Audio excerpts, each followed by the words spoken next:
Hello student, स्वागत है आपका आईसीटी वर्चुअल क्लासेस में। मैं हूं कविता, आपकी साइंस टीचर।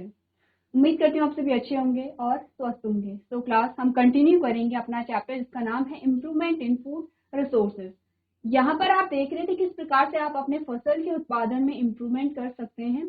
जो भी टॉपिक अभी तक आपने पढ़े हैं जनरल टॉपिक हैं, आप जानते हैं, आपने देखा भी है इन सारी चीजों को। एक बार आप अच्छे से समझेंगे, रीड करेंगे, आपको समझ आ जाएगा। तो काफी सारी चीजें डिस्कस कर ली हैं हमने अभी तक। आप एक बार देख लीजिए कौन कौन से टॉपिक आपके पास आए हैं इस चैप्टर में और कौन से टॉपिक आपके पास इंपॉर्टेंट होते हैं, जिसमें आप क्रॉप के जो टाइप्स हैं, उनके सीजन हैं, उनके एग्जाम्पल हैं, उनके क्रॉप के लिए कौन कौन से न्यूट्रिएंट आवश्यक हैं, उनके बारे में आप बात करेंगे। नेक्स्ट आपने बात की है यहाँ पर मेन्योर यानी कि खाद के बारे में, कंपोस्ट के बारे में, कंपोस्टिंग क्या है, कंपोस्ट और वर्मी कंपोस्ट में आपने डिफरेंस को यहाँ पर देखा है।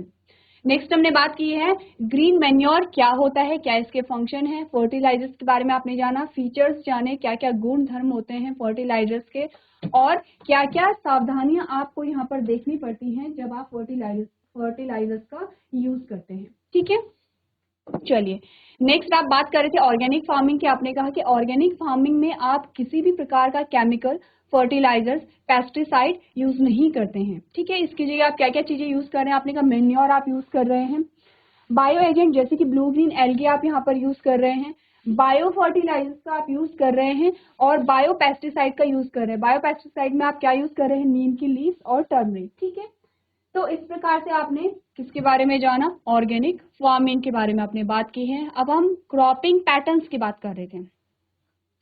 क्या होता है कि आपकी जो क्रॉप है, आपकी क्रॉप का जो डेवलपमेंट है, उसमें जो प्रोडक्शन यानी कि उत्पादन हो रहा है, बहुत सारी चीजों पर निर्भर करता है। उसमें सबसे इंपॉर्टेंट होता है आपकी क्रॉपिंग पैटर्न किस प्रकार की है।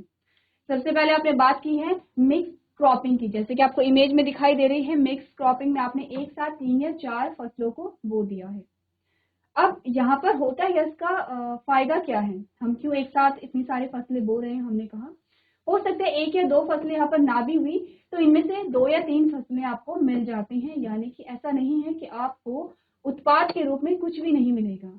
आपने बीजों को मिक्स किया और बीजों को मिक्स करके आप बो देते हैं। ठीक है, क्या कहलाती है, मिक्स्ड क्रॉपिंग कहलाती है। एग्जाम्पल क्या क्या आए थे आपके पास, गेहूं और चना, गेहूं और सरसों, मूंगफली और सूरजमुखी। ठीक है, यहाँ पर जो आप फर्टिलाइजर्स का यूज कर रहे हैं वो भी आप सबके लिए समान ही फर्टिलाइजर्स यूज कर रहे हैं, अलग से आप यूज नहीं करेंगे।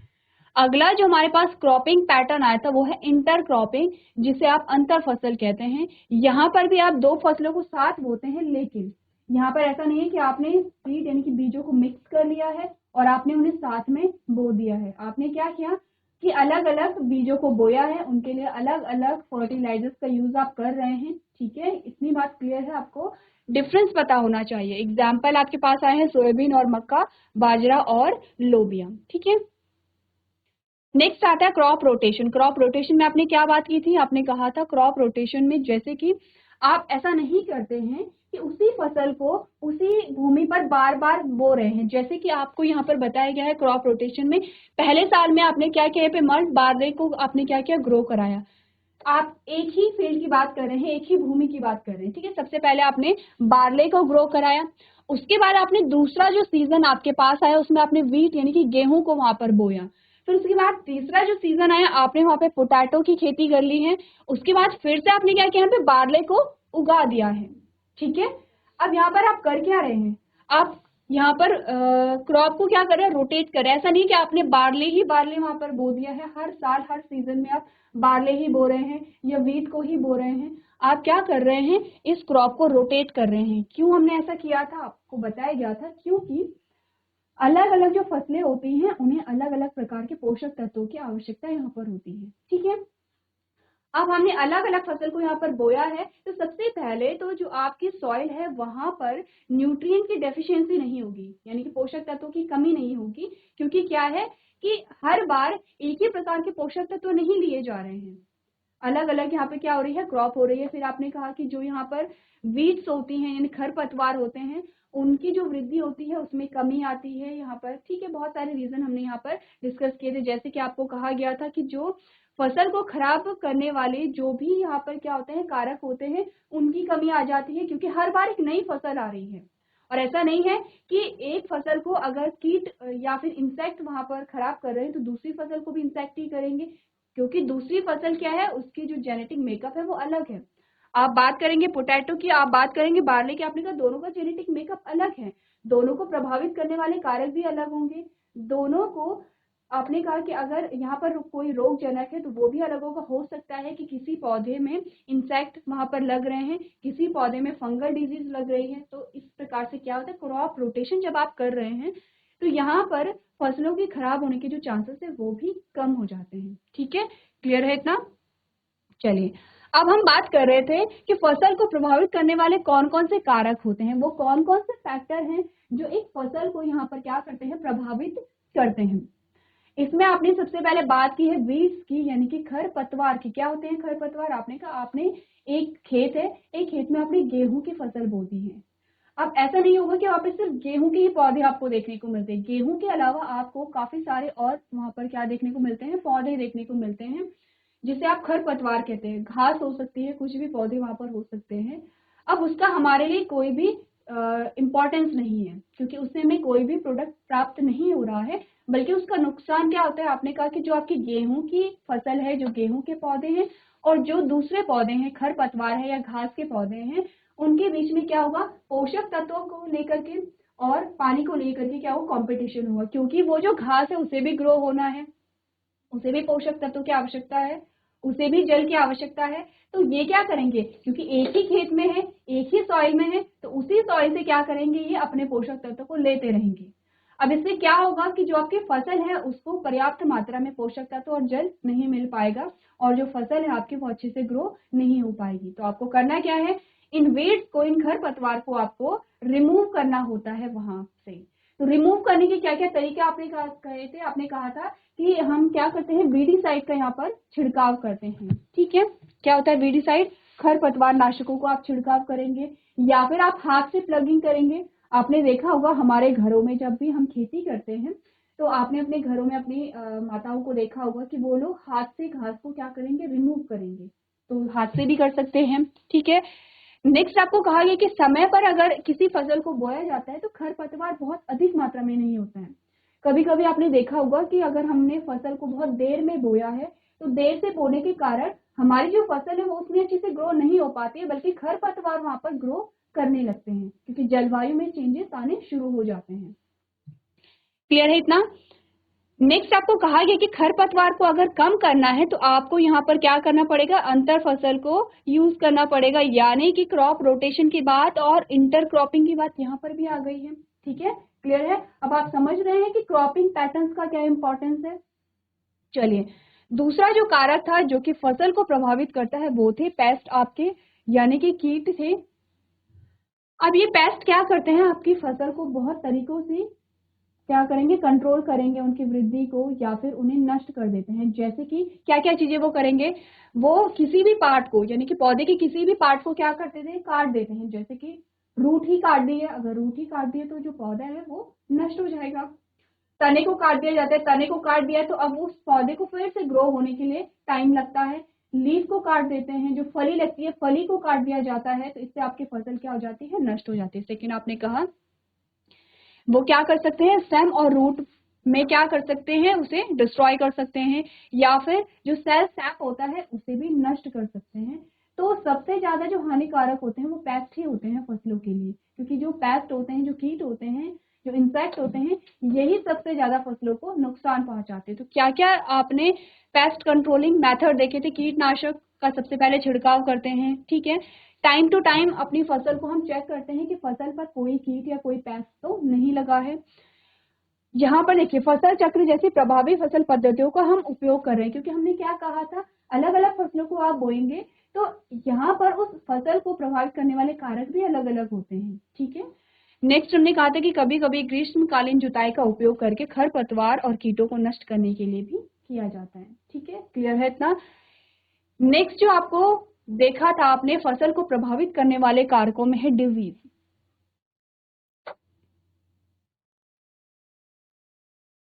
ठीक है, डिजीज की बात करेंगे, यानी कि अब हम उन रोगों की बात करेंगे जो हमारी फसल को क्या करते हैं, प्रभावित करते हैं।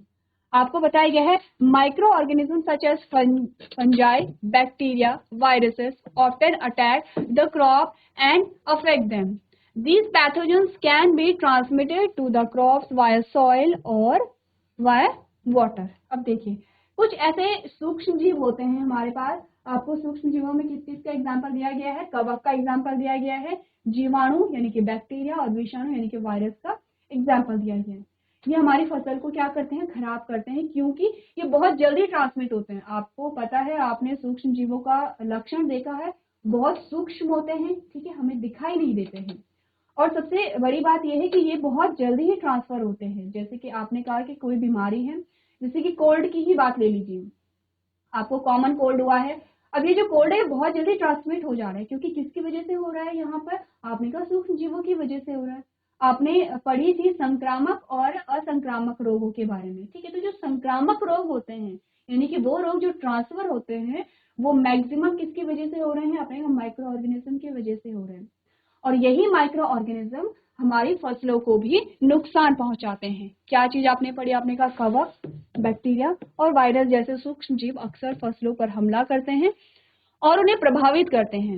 ये रोगजनक मिट्टी, यानी कि ये किसके द्वारा फैलते हैं, अपने कहा मिट्टी के द्वारा फैल सकते हैं, पानी या हवा के माध्यम से फसलों में फैल सकते हैं। अब सोचिए, हवा के द्वारा अगर सूक्ष्म जीव फैलेंगे तो कितनी तीव्र गति से फैलेंगे, या पानी की वजह से फैलेंगे तो कितनी तीव्र गति से यहाँ पर फैलेंगे, ठीक है।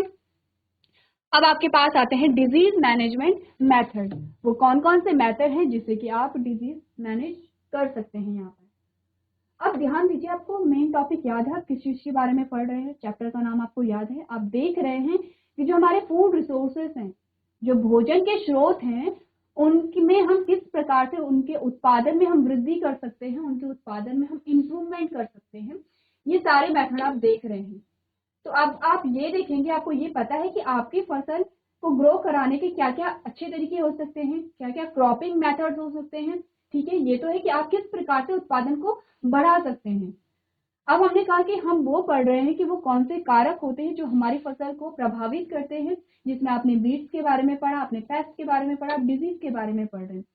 अब जब आपको ये सारी चीजें पता होंगी तो आप क्या करेंगे, अपनी फसल को, अगर आपके फसल में आपको कोई भी ऐसे सिम्टम्स देखने को मिले हैं, आप तुरंत उस चीज को जान जाएंगे कि अब हमारी फसल में क्या है, कोई डिजीज लग गई है, कोई माइक्रो ऑर्गेनिज्म की वजह से फसल खराब हो रही है, कोई पेस्ट यहाँ पर लग गया है, या फिर अब यहाँ पर वीड्स आ गई हैं, तो इन वीड्स को रिमूव करना पड़ेगा। तो ये सारी चीजें आप जानेंगे, तभी आप क्या कर सकते हैं, अपनी फसल के उत्पादन में वृद्धि कर सकते हैं। तो देख लेते हैं यहाँ पर डिजीज मैनेजमेंट के क्या क्या मेथड्स आपके पास आते हैं। सबसे पहले आपको कहा है selecting the crop that suits the temperature and climatic conditions of the place. सबसे पहले आपने क्या कहा कि उस फसल का चयन हमें करना है जो उस स्थान के तापमान और जलवायु परिस्थिति के अनुकूल हो। इसका क्या मतलब हुआ, चलिए, तो हमने क्या बात की, सबसे पहले जब भी आप किसी फसल को ग्रो करा रहे हैं, किसी फसल को आप बो रहे हैं, तो आप क्या देखेंगे, वहां की जलवायु उसके अनुसार है या नहीं है। जैसे कि आपने पीछे पढ़ा था फसल के प्रकार, रबी की फसल आपने पढ़ी थी, खरीफ की फसल आपने पढ़ी थी, दो फसलों के बारे में आपने बात की थी। और आपने कहा था कि इन्हें हम अलग अलग मौसम के अनुसार बोते हैं। गेहूं की फसल को आप अलग मौसम में बोएंगे, आप जो यहाँ पे धान की फसल है उसे अलग मौसम में बोएंगे। ऐसा क्यों आप करते हैं, आप देखते हैं वहां पर टेम्परेचर कितना है, ठीक है, आप देखते हैं कि वहां पर पानी की आवश्यकता कितनी है, ह्यूमिडिटी कितनी है, डे लेंथ कितनी है, ये सारी चीजें आप देखते हैं, तब जाके आप क्या करेंगे, फसल को ग्रो कराते हैं। तो सबसे पहला पॉइंट आपको समझ आया। चलिए सेकंड पॉइंट देखते हैं। सेकंड पॉइंट में आपको क्या बताया गया है, प्लांटिंग द सीड्स और right time and in an environment that favours their growth. सबसे पहले आपको यही बात कही गई है कि सही समय पर और ऐसे वातावरण में बीज बोना जो उनके विकास के लिए अनुकूल हो। तो देखा जाए तो सारे जो पॉइंट्स है वो एक ही बात लगभग हमें समझा रहे हैं कि जब भी आप किसी फसल को बोए तो आपको उस फसल को इस प्रकार से देखना है कि वहां की जलवायु उसके अनुकूल है या नहीं है, टाइम किस प्रकार का है, सही समय कौन सा है। अब आपको ये पता है कि पौधे को किस प्रकार की जलवायु की आवश्यकता है, तो आपको ये भी पता चल जाएगा कि किस टाइम पर उसे बोना है, ठीक है। नेक्स्ट देखें, using herbicides such as a dicamba and a glufosinate ammonium and fertilisers such as ammonium nitrate and potassium sulphate. आपको ये कहा गया है कि डाइकाम्बा और ग्लूफोसिनेट अमोनिया जैसे शाकनाशी और अमोनियम नाइट्रेट पोटेशियम सल्फेट जैसे उर्वरकों का प्रयोग आप कर सकते हैं। ठीक है, नेक्स्ट आपने कहा using crop rotation methods and mixed cropping. अब देखिए ये स्टार कर लीजिए, क्रॉपिंग मेथड जब आपने पढ़े हैं तो आप ये स्टार कर लीजिए, क्योंकि हर एक चीज में आपको बताया गया है कि फसल को प्रभावित करने वाले कौन कौन से कारक हैं। खरपतवार है, कीट है और आपने कहा रोग है। इन तीनों को जब आपने पढ़ा तो आपने इनके निदान में क्या चीज पढ़ी, ये लाइन आपने हर जगह पढ़ी है कि आपको क्रॉप रोटेशन करना चाहिए, मिक्स्ड क्रॉपिंग आपको करनी चाहिए इन सबके निदान के लिए। क्लियर है इतनी बात कि यहाँ पर किस प्रकार से आप डिजीज का मैनेजमेंट कर सकते हैं, एक बार आप पढ़ लीजिए।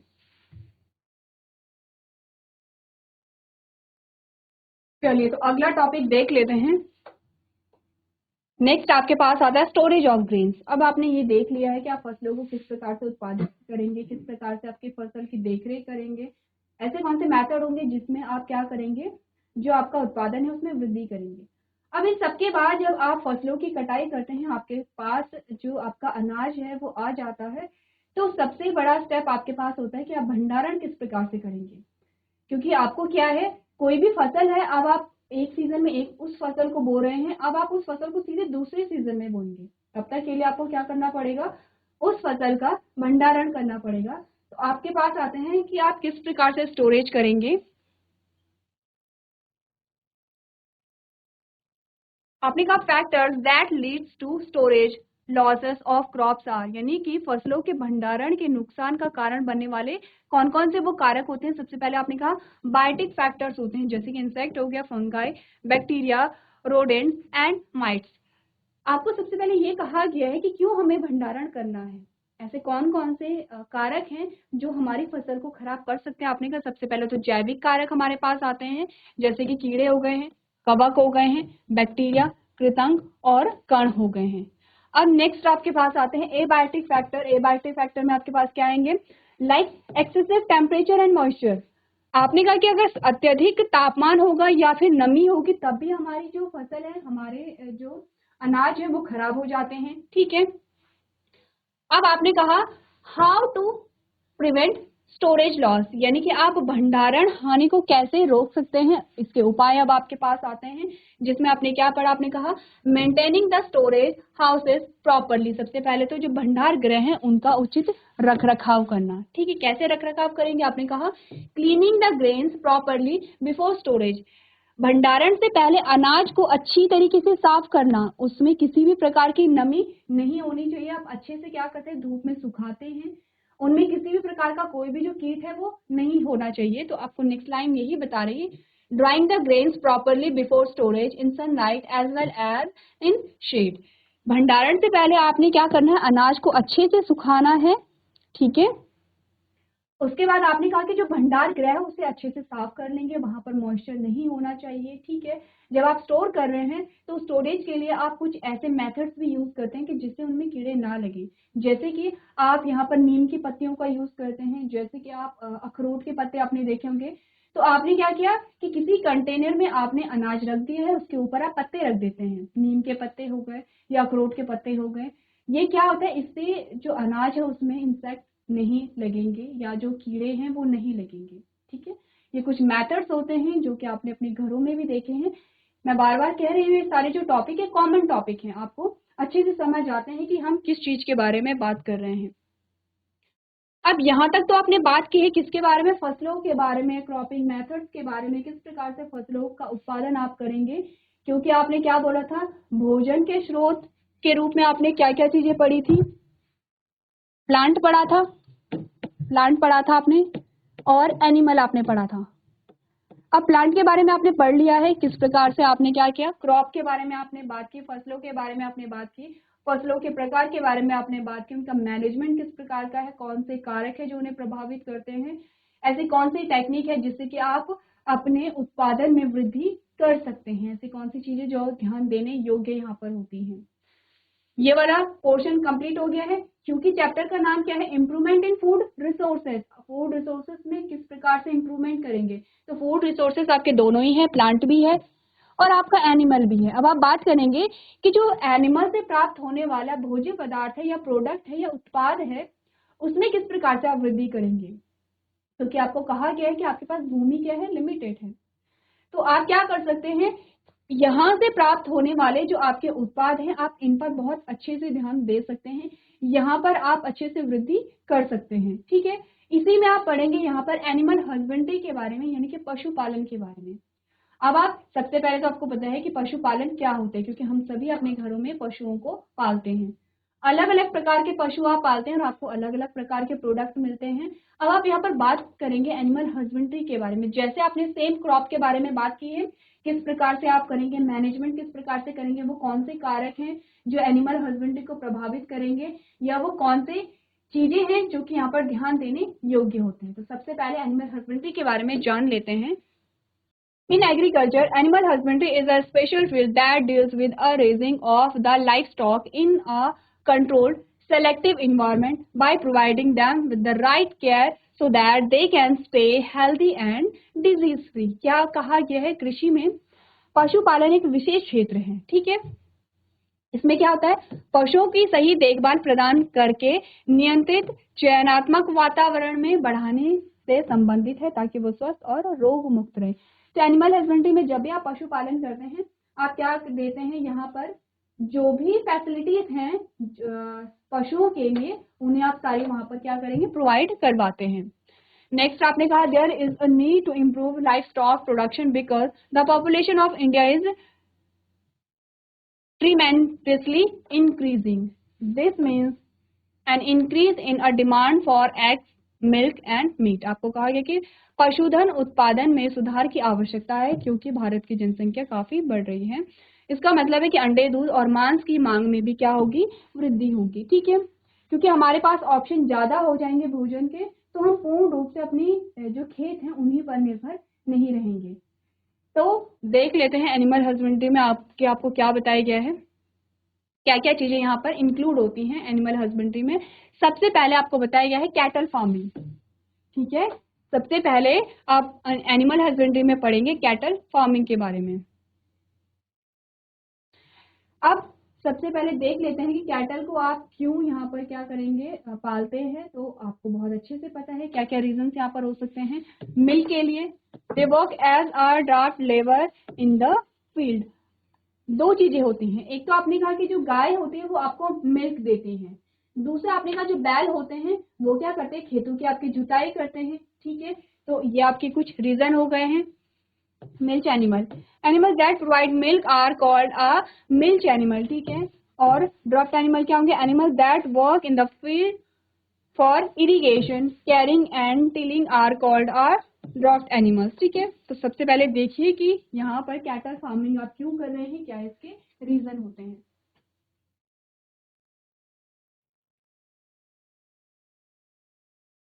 चलिए, तो नेक्स्ट हमारे पास जो टॉपिक आता है उसमें आपके पास आता है can we increase milk production in cattle. क्या आप मिल्क का जो प्रोडक्शन है वो इंक्रीज कर सकते हैं, आपके पास क्वेश्चन आता है। तो आपने देखा होगा कि जब आप बात कर रहे थे रिवोल्यूशन की, आपने दो प्रकार के रिवोल्यूशन की बात की थी। आपने एक बात की थी हरित क्रांति की और एक बात की थी श्वेत क्रांति की। श्वेत क्रांति हमने कहा था ये रिलेटेड थी मिल्क से, यानी कि दूध से। यहाँ पर क्या किया गया था, मिल्क के प्रोडक्शन में वृद्धि की गई थी, यानी कि दूध के उत्पादन में वृद्धि की गई थी। और किस प्रकार से की गई थी, आपने कहा हाइब्रिडाइजेशन जो हो रहा है, संकरण। इसमें क्या किया गया था, आपने कहा कि कुछ ऐसी गाय होती है जो जर्सी गाय होती हैं, वो बहुत ज्यादा क्या करती है, मिल्क का प्रोडक्शन करती हैं, जबकि देसी गाय जो होती है वो इतनी ज्यादा मिल्क का प्रोडक्शन नहीं करते हैं। तो यहाँ पर क्या हुआ, हाइब्रिडाइजेशन कराया गया और इसके फलस्वरूप आपने देखा कि जो मिल्क का प्रोडक्शन है उसमें वृद्धि हुई है। तो ऑफकोर्स हम क्या कर सकते हैं, मिल्क के प्रोडक्शन में हम यहाँ पर वृद्धि कर सकते हैं। आपने कहा milk production can be enhance by increasing the lactation period in the cattle. ठीक है, नेक्स्ट हमने कहा cross breeding for foreign breed and local breed can provide a cattle with a qualities of increased lactation period and resistance to disease. हमने क्या कराया यहाँ पे, cross breeding कराई है। क्रॉस ब्रीडिंग किन किन के बीच में कराई है, आपने कहा जो यहाँ पर फॉरेन ब्रीड थी और जो लोकल ब्रीड थी, इनके बीच में क्या कराया गया है, संकरण, क्रॉस ब्रीडिंग कराई गई है।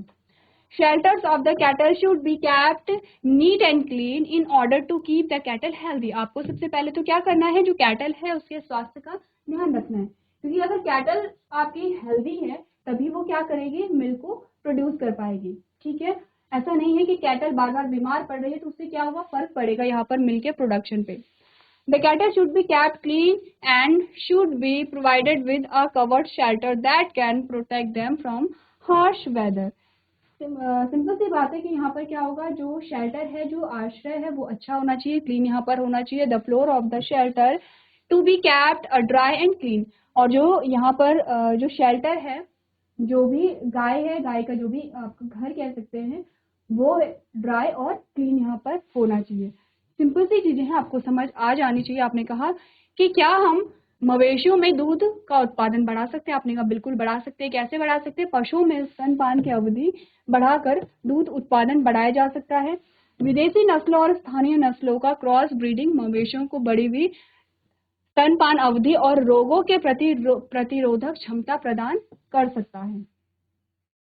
मवेशियों को स्वस्थ रखने के लिए मवेशियों के आश्रय स्थल को साफ सुथरा रखा जाना चाहिए। मवेशियों को साफ सुथरा रखा जाना चाहिए और उन्हें ढका हुआ आश्रय प्रदान किया जाना चाहिए जो उन्हें कठोर मौसम से बचा सकें। आश्रय के जो फर्श हैं वो सूखे और साफ होने चाहिए। वेंटिलेशन की बहुत अच्छी व्यवस्था होनी चाहिए। ये कुछ कारक हैं जिससे कि हम मिल्क का प्रोडक्शन यहाँ पर बढ़ा सकते हैं। ठीक है, क्लियर है इतना? चलिए नेक्स्ट आपके पास आता है food required for dairy animals. जो डेयरी एनिमल्स होते हैं उनके लिए क्या क्या फूड रिक्वायर्ड होता है। बहुत इजी टॉपिक है, आप लोग जानते हैं कि आप क्या क्या अपनी गाय को खिलाते हैं। आपने कहा maintenance required the food that is required to keep the animal healthy. ऐसा एक भोजन होना चाहिए जो कि इन पशुओं को क्या रखे, स्वस्थ रखे। Milk production requirement the food that is needed in the lactation period. ऐसा फूड जो कि क्या करे, यहाँ पे जो दूध है, दूध उत्पादन में वृद्धि कर सके। जो एनिमल है वो किस पर फीड करते हैं, आपने कहा रफेज होता है, कंटेन फाइबर जिसमें फाइबर हो। ठीक है, कॉन्सेंट्रेट्स होता है जिस contain low fibre but high nutritional value. यहाँ पर न्यूट्रिशनल वैल्यू क्या होगी, ज्यादा होगी। Feed additives include food that contain a micro nutrient that can promote the health and milk production. तो ये क्या है, इन पशुओं के भोजन है। आपने कहा रख रखाव आवश्यकताएं वह भोजन जो पशुओं को स्वस्थ रखने के लिए आवश्यक होती हैं। दुग्ध उत्पादन आवश्यकताएं क्या होती है, स्तनपान अवधि में आवश्यक भोजन जो होता है। अब क्या क्या चीजें ये यूज करते हैं, आपने कहा यहाँ पर रफेज था जिसमें फाइबर होता है, सांद्र है, इसमें फाइबर कम है लेकिन पोषक तत्व अधिक हैं। फीड योज है, इसमें ऐसे भोजन शामिल है जिसमें सूक्ष्म पोषक तत्व होते हैं जो कि कैटल के हेल्थ को यहाँ पर मेंटेन करते हैं और मिल्क के प्रोडक्शन में इंपॉर्टेंट होते हैं। ये जो चीजें हैं यहाँ पर आप लोग एक बार नोट कर लीजिए, इंपॉर्टेंट है यहाँ पर।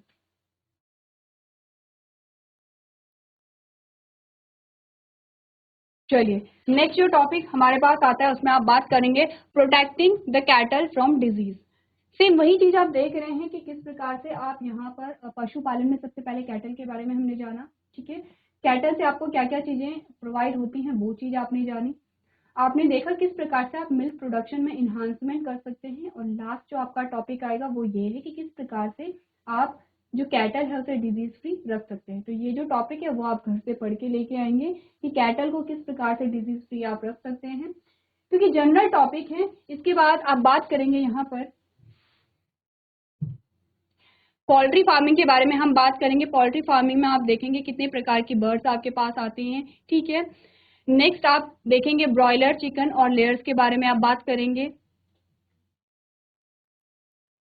तो इस प्रकार से आप क्या कर रहे हैं, एनिमल हस्बेंड्री में देख रहे हैं कि जो जो प्रोडक्ट आपको प्राप्त हो रहे हैं उनके बारे में आप पढ़ेंगे और उनके मैनेजमेंट के बारे में आप सीखेंगे। तो आपको होमवर्क में क्या दिया गया है, आपको ये देखना है कि कैटल को किस प्रकार से आप डिजीज फ्री यहाँ पर रख सकते हैं।